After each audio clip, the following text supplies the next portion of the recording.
All right, Robert. Another terrific job in this. And, I was talking to Guy earlier and I said, you could make a sequel, any movie you make, but sometimes you just don't want to because you just don't want to and there's no need for it. But for something like this, I would think, yeah, maybe we're kind of chomping at the bit to get at Sherlock again. Was there any specific criteria that you were like, okay, I will do it again?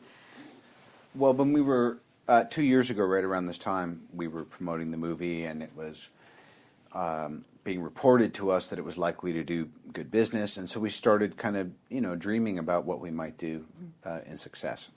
And obviously, the Moriarty story comes to mind because it's the kind of quintessential, supervillain. So we kind of ran in that direction. And what was it like to work with somebody like Jared Harris? Because I thought you guys worked so well opposite each other. We definitely looked after each other.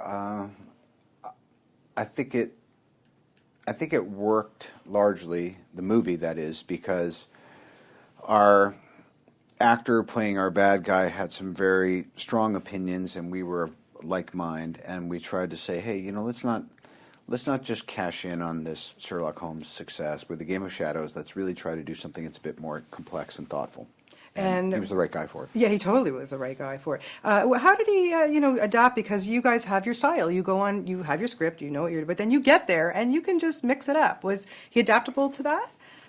Yeah, he was. It was trial by fire. At a certain point, he went home from a rehearsal being informed that he was going to need to learn a German Schubert piece and be singing it to playback the next day.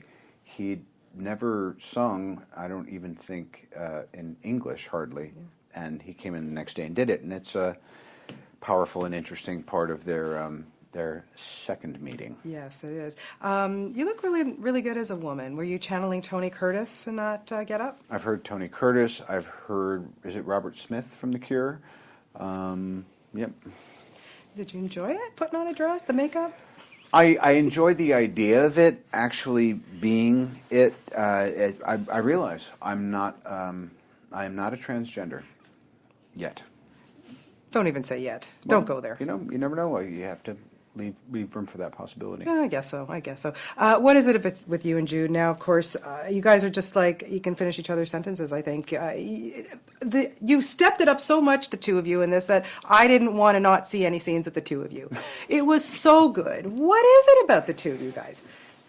I think we both, first of all, he has a work ethic that is just beyond imagination, and he's very open, and he's very, very smart, and he thinks like a writer, and he's, there's something just so kind of fun about him. And so we just wanted these scenes to really feel like you're looking at these guys, and you hope they never stop solving cases together. Do you get to the point with each other you're still discovering stuff about each other? Sure. I mean, with Holmes and Watson, that's how it is during the course of the stories.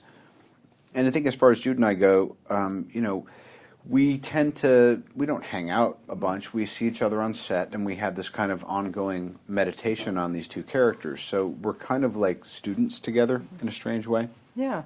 Like I say, again, there's so many new characters in this, and they're all so much fun to watch. And I just want to ask you about working with Numi, because, I said to her earlier, I think you underestimate how many people in North America have seen you in The Dragon Tattoo. You really were spectacular in that. And she's like, but to make this big first feature film in North America and to work with you guys, what was it like for you to work opposite her? Because she had such a phenomenal time on it.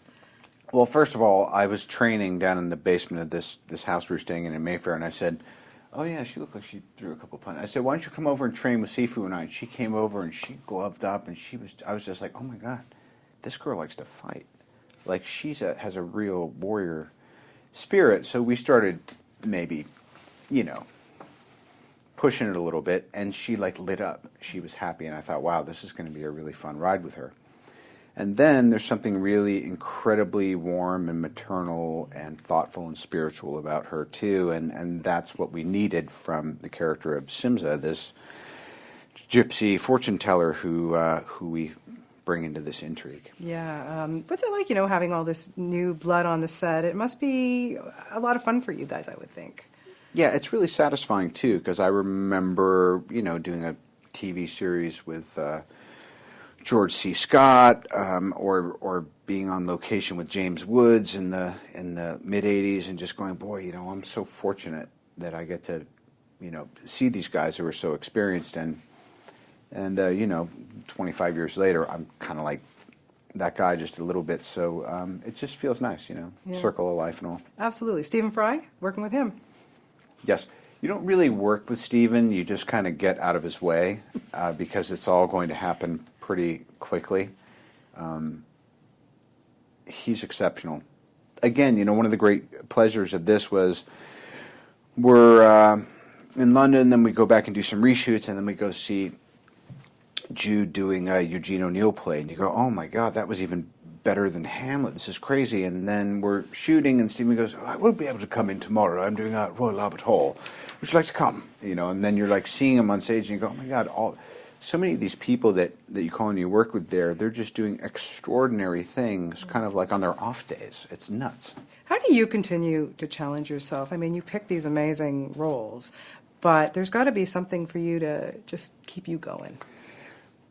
I'm kind of a process guy. I'm basically having a apprenticeship under the missus for producing as well, which is very exciting. So, And you're going to be a new dad. That's got to be extremely exciting. speaking of producing and schedules, the first 6 months on that schedule are going to be tough.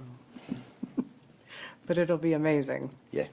I do have to ask you about the Avengers Please. because, I, in addition to my son, who cannot wait for this movie, I'm very excited. What was it like for you to get on set with everybody and make this film? Well, first of all, you just hope that the costumes all look right. Otherwise, it's going to almost be like a comedy of errors where you just go, oh no, we've made a terrible, dreadful mistake. But I think Joss Whedon was the right guy to direct this, and everyone has demonstrated outside of the Avengers that they can carry a picture. And then we have some new folks, obviously, with Jeremy Thomas Hiddleston playing Loki and all that. So it's a strong team. Well, I cannot wait. And again, congratulations on this. You guys did such a fantastic job. And number 3, I'm waiting for it. We got to talk again about that one. So Fine. We'll see. Okay. Thanks, Robert. Always wonderful to talk to you. Thank you.